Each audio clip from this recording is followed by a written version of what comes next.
Hello বন্ধুরা, চলে এসেছি নতুন একটা রেসিপি ভিডিও নিয়ে। ভিডিওটা দেখতে থাকো। আর তোমরা যদি কেউ ট্রাই করে থাকো তাহলে আমাকে কমেন্টে জানাবে। আর যদি না ট্রাই করে থাকো তাহলে তোমরাও বাড়িতে অবশ্যই ট্রাই করো। তো তার জন্য আমি এখানে ঝিঙে, পেঁয়াজ, লঙ্কা সব কুচি কুচি করে কেটে নিয়েছি আর দুটো ডিম ফাটিয়ে রেখেছি। আর এখানে আমার কড়াইও গরম হয়ে গেছে। এবারে আমি এখানে তেল দিয়ে দিলাম।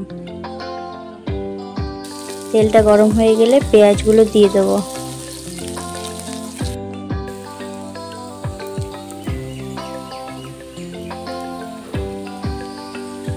তো এখানে পেঁয়াজগুলো লাল লাল করে ভাজা ভাজা হয়ে গেছে, দেখতে পাচ্ছ। এবারে আমি লঙ্কা কুচিগুলো দিয়ে দিলাম, তারপর ঝিঙেগুলো দিয়ে দিলাম। আর বাড়িতে কুমড়ো ফুল হয়েছিল তাই সেটাও দিয়ে দিলাম। তারপর পরিমাণ মতো নুন আর হলুদ দিয়ে দিলাম। এবারে ভালোভাবে নেড়ে নেব।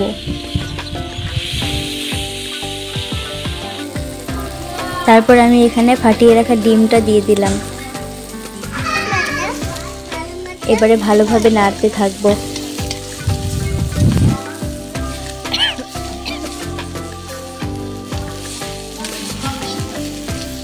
নাড়তে ততক্ষণ নাড়তে থাকবেন যতক্ষণ না এটা ঝুড়ো ঝুড়ো হয়ে যায়। তারপর দেখতে পাবেন এভাবে ঝুড়ো ঝুড়ো হয়ে গিয়েছে। এখানে আমি এটা বানাচ্ছি আর আমার দুটো পুচকু এখানে দাঁড়িয়ে আছে।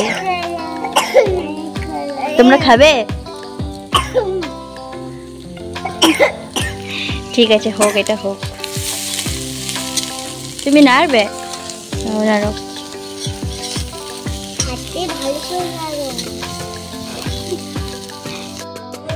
ব্যাস, এই যে এখানে আমার স্পেশাল রেসিপি রেডি। নাও এবারে তোমরা এটা খেয়ে টেস্ট করে বলো কেমন হয়েছে।